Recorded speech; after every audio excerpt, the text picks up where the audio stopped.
മൂന്നാം സീറ്റിന് ലീഗിന് യോഗ്യതയുണ്ടോ? എന്തുകൊണ്ടാണ് കോൺഗ്രസ് ലീഗിന്റെ ഈ അവസരം തള്ളിക്കളയുന്നത്? രാഷ്ട്രീയ സാഹചര്യം ശരിയല്ല എന്ന് പറഞ്ഞുകൊണ്ട് ലീഗിന്റെ ആവശ്യങ്ങൾ മനഃപൂർവ്വം കണ്ണടയ്ക്കുന്നത് എന്തുകൊണ്ടാണ്? പലപ്പോഴായി ലീഗ് ഉന്നയിക്കുന്ന പ്രശ്നങ്ങൾക്കും ലീഗ് ഉന്നയിക്കുന്ന ആരോപണങ്ങൾക്കും കോൺഗ്രസ് മുഖം തിരിക്കുന്നത് എന്തുകൊണ്ടാണ്? വലിയ രീതിയിലുള്ള പുകച്ചിലുകളാണ് ഈ വിഷയവുമായി ബന്ധപ്പെട്ടുകൊണ്ട് കോൺഗ്രസിന് അകത്ത് തന്നെ ഉണ്ടാകുന്നത്. പലപ്പോഴും പല നിലപാടുകളും മൂന്നാം സീറ്റിനെ മാറ്റി നിർത്തി കഴിഞ്ഞാൽ മറ്റ് പല വിഷയങ്ങളിലും ലീഗുമായി ഇടഞ്ഞു നിൽക്കുക തന്നെയാണ് കോൺഗ്രസ്. ഇപ്പോൾ ഏറ്റവും പുതിയതായിട്ടുള്ള വിഷയം എന്ന് പറയുന്നത് അത് കഴിഞ്ഞ ദിവസം പാർലമെന്റിൽ നിന്നും ഇറങ്ങിപ്പോയിക്കൊണ്ട് പ്രതിഷേധിച്ചതാണ്. അതായത് അയോധ്യ വിഷയം പാർലമെന്റിൽ ചർച്ച ചെയ്യുന്നതുമായി ബന്ധപ്പെട്ടുകൊണ്ട് പ്രധാനമന്ത്രി നരേന്ദ്രമോദി അയോധ്യ വിഷയം പാർലമെന്റിൽ ചർച്ച ചെയ്യുമെന്ന് പറഞ്ഞുകൊണ്ട് വരികയും ആ വിഷയം ചർച്ച ചെയ്ത സമയത്ത് പാർലമെന്റിൽ ബഹിഷ്കരിക്കുകയും ഇറങ്ങിപ്പോകുകയും ചെയ്ത നിലപാടിൽ നിന്ന് കോൺഗ്രസ് വിട്ടുനിന്നു എന്നുള്ളതാണ്. പ്രത്യേകിച്ച് കോൺഗ്രസ് മാധ്യമങ്ങളോട് നിലപാട് പറയുന്നുണ്ട്. യഥാർത്ഥത്തിൽ പ്രധാനമന്ത്രി ചെയ്യുന്നത് മോശമാണെന്നും അല്ലെങ്കിൽ പ്രധാനമന്ത്രി ഇത്തരത്തിലുള്ള ഈ തീരുമാനത്തിന് പുറകിൽ ദുരൂഹതയുണ്ടെന്നെല്ലാം തന്നെ കോൺഗ്രസ് നേതാക്കൾ മാധ്യമങ്ങൾക്ക് മുന്നിൽ പറയുന്നുണ്ടെങ്കിലും പ്രത്യക്ഷമായ ഒരു പ്രതിഷേധത്തിലേക്ക് കോൺഗ്രസ് നേതാക്കൾ നീങ്ങുന്നില്ല എന്നുള്ളതാണ്.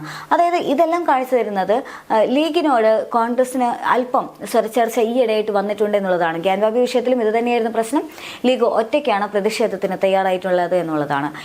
കുറച്ച് ദിവസങ്ങൾക്ക് മുൻപാണ് പിന്നീട് മൂന്നാം സീറ്റുമായി ബന്ധപ്പെട്ടുകൊണ്ട് ലീഗ് ആവശ്യമായി മുന്നോട്ട് വന്നിട്ടുണ്ടായിരുന്നത്. ലീഗ് കാലങ്ങളായിട്ട് ആവശ്യപ്പെടുന്നതാണ് ഈ മൂന്നാം സീറ്റ് എന്ന് പറയുന്നത്. യഥാർത്ഥത്തിൽ രാജ്യസഭയിലാണെങ്കിലും നിയമസഭയിലാണെങ്കിലും തന്നെ സീറ്റുണ്ട്. ലോക്സഭയിൽ കൂടി തങ്ങൾക്ക് അർഹിക്കപ്പെടുന്ന സ്ഥാനം വേണമെന്ന് ലീഗ് ആവശ്യപ്പെടും.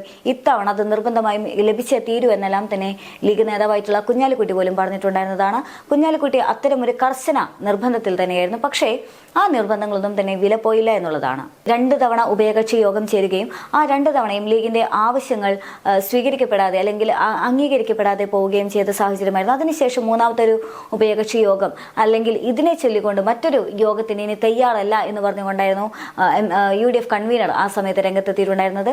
അത്തരത്തിൽ വലിയ രീതിയിലുള്ള പുകച്ചിലുകളും ചർച്ചകളെല്ലാം തന്നെ നിലനിന്നിരുന്ന സാഹചര്യമായിരുന്നു. എന്നാൽ UDFിനുള്ളിൽ നിന്ന് തന്നെ അഥവാ കോൺഗ്രസിന് ഉള്ളിൽ നിന്ന് തന്നെ വേറിട്ടൊരു ശബ്ദമാണ് ഇപ്പോൾ വരുന്നത്.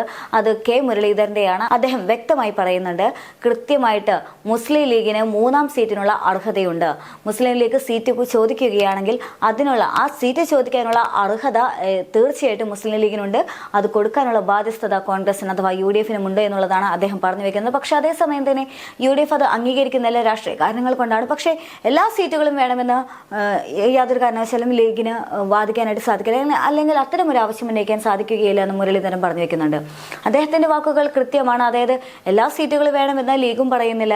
ലീഗ് ആവശ്യപ്പെടുന്നത് ഒരേ ഒരു സീറ്റ് മാത്രമാണ്. പക്ഷേ ആ സീറ്റ് പോലും നൽകാനായിട്ട് കോൺഗ്രസ് തയ്യാറാകുന്നില്ല എന്നുള്ളതാണ്. പ്രത്യേകിച്ചും ഇപ്പോഴത്തെ ഒരു രാഷ്ട്രീയ സാഹചര്യത്തിൽ കോൺഗ്രസിന് അത് യാതൊരു കാരണവശാലും സാധ്യമല്ല എന്നുള്ള ഒരു കാര്യമാണ് പറയുന്നത്. മറ്റൊരു കാര്യം എന്ന് പറയുന്നത് കോൺഗ്രസിന്റെ നേതാക്കളുടെ കാര്യമാണ്. അതായത് ഈ ലോക്സഭാ തെരഞ്ഞെടുപ്പുമായി ബന്ധപ്പെട്ടുകൊണ്ട് കോൺഗ്രസിനെ കളത്തിലിറക്കാൻ പോകുന്ന നേതാക്കളെ കുറിച്ചാണ്.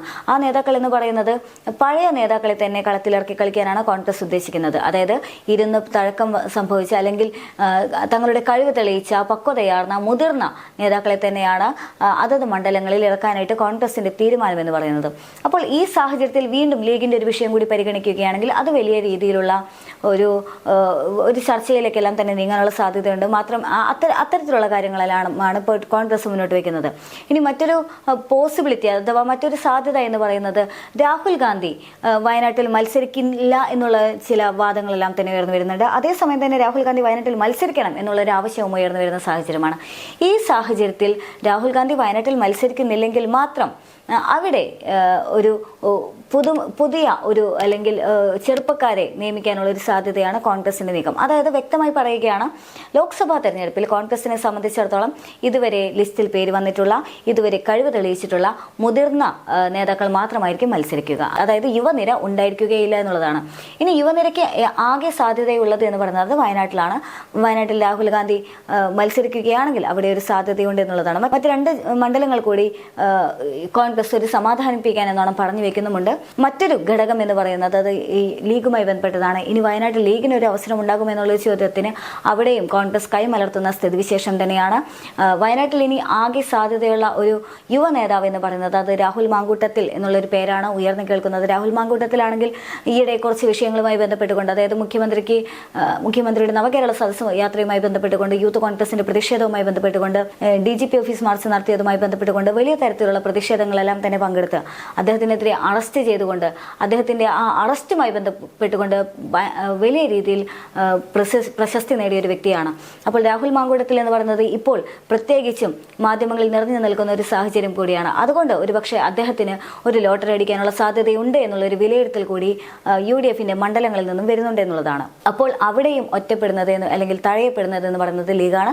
പക്ഷേ കെ മുരളീധരൻ നല്ല കൃത്യമായി തന്നെ പറയുകയാണ് ലീഗിന് അതിനുള്ളത് അർഹതയുണ്ടെന്ന്. പക്ഷേ കെ മുരളീധരന്റെ വാക്കുകൾക്ക് എന്തുമാത്രം പ്രസക്തിയുണ്ട് കോൺഗ്രസിൽ എന്നുള്ളൊരു ചോദ്യം അവിടെ വലിയ ഒരു ചോദ്യമായി തന്നെ നിൽക്കുകയാണ്. കാരണം കെ മുരളീധരൻ എന്ന് പറയുന്ന വ്യക്തി വളരെ കാലങ്ങളായി കോൺഗ്രസിൽ നിന്നും പലപ്പോഴും അകന്നു നിൽക്കുകയാണ്. പലപ്പോഴും അദ്ദേഹം കോൺഗ്രസ് വിടാൻ പോവുകയാണെന്നും സജീവ രാഷ്ട്രീയ പ്രവർത്തനത്തിൽ നിന്ന് മാറി നിൽക്കാൻ പോവുകയാണ് എന്നുള്ള തുടങ്ങിയ തരത്തിലുള്ള പല കഥകളും പുറത്തു വന്നിട്ടുണ്ടായിരുന്നു, പല വാർത്തകളും പുറത്തു വന്നിട്ടുണ്ടായിരുന്നു. പ്രത്യേകിച്ചും പുതുപ്പള്ളി തെരഞ്ഞെടുപ്പുമായി ബന്ധപ്പെട്ടുകൊണ്ട് തന്നെ അദ്ദേഹം ചില അസ്വാരസ്യങ്ങളെല്ലാം തന്നെ രേഖപ്പെടുത്തിയിരുന്നു. എന്നാൽ തെരഞ്ഞെടുപ്പിനെ ബാധിക്കാതിരിക്കാൻ വേണ്ടി മാത്രമാണ് ഒരു ഇടവേളയെടുത്തത്. അതിനുശേഷം AICC നേതൃത്വമായി കൂടിക്കാഴ്ചകളെല്ലാം തന്നെ നടത്തുന്ന സാഹചര്യമെല്ലാം തന്നെ ഉണ്ടായിരുന്നു. അപ്പോൾ ഇപ്പോഴും വീണ്ടും മുരളീധരന് ഈ കോൺഗ്രസിൽ നിന്നും വലിയ രീതിയിലുള്ള തഴയലുകൾ ഉണ്ടെന്ന് അദ്ദേഹം വ്യക്തമാക്കുന്ന സാഹചര്യമാണ്. അപ്പോൾ ഇത്തരമൊരു നേതാവിന്റെ, അതായത് വലിയൊരു പ്രൗഢിയുള്ള കോൺഗ്രസിലെ തന്നെ വളരെ അധികായനായ ഒരുപാട് ജനങ്ങളുടെ അഥവാ ഒരുപാട് അണികളുടെ സ്വാധീനമുള്ള ഒരു നേതാവാണ് കെ മുരളീധരൻ. പക്ഷേ എന്നിട്ട് പോലും അദ്ദേഹത്തിന്റെ വാക്കുകൾക്ക് യാതൊരു വിലയുമില്ല, അല്ലെങ്കിൽ അദ്ദേഹത്തിന്റെ വാക്കുകൾ പോലും തിരസ്കരിക്കപ്പെടുന്ന ഒരു സാഹചര്യമാണ്.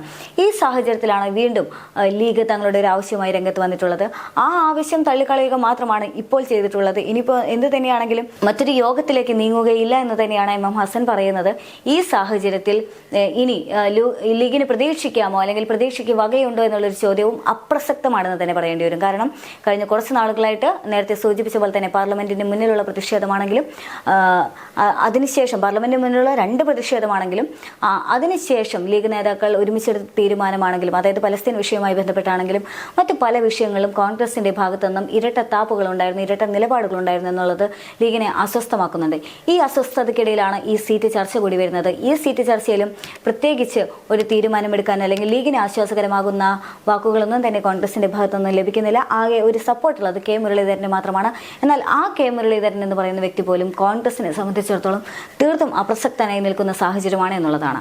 അതുകൊണ്ട് തന്നെ ലീഗിന് അർഹതയുണ്ടോ എന്ന് ചോദിച്ചാൽ ലീഗിന് അർഹതയുണ്ട് എന്നുള്ളൊരു യാഥാർത്ഥ്യം അത് കെ മുരളീധരൻ തുറന്നു പറയുന്നുണ്ട്. പക്ഷേ ആ അർഹത പരിഗണിക്കപ്പെടുമോ എന്നുള്ള ചോദ്യത്തിന് പരിഗണിക്കപ്പെടാനുള്ള സാധ്യത വളരെ കുറവാണ് എന്ന് തന്നെയാണ് അദ്ദേഹം പോലും ഉത്തരം പറയുന്നത്.